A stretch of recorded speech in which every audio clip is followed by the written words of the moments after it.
আসসালামু আলাইকুম রহমতুল্লাহি ওয়া বারাকাতুহু। আমরা ডক্টর মিজানুর রহমান আজারি সাহেবের পক্ষ থেকে আজকে এসেছি নোয়াখালী জেলার সোনাইমুড়ি উপজেলার প্রত্যন্ত একটি জায়গায়। ভয় পেও না বনবাসীরা বন্যার পানিতে, তোমাদের সাথে কেউ নেই তবে আল্লাহ যে আছে।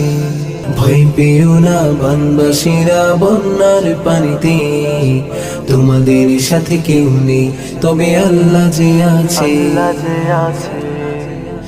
ভারত থেকে নেমে আসা পাহাড়ি ঢলে বাংলাদেশের বিভিন্ন জেলাতে যে আকস্মিক বন্যায় প্লাবিত হয়েছে তার মধ্যে এই নোয়াখালী সোনাইমুড়ি উপজেলাও অন্যতম। আপনারা দেখতেই পাচ্ছেন চারপাশে শুধু পানি আর পানি।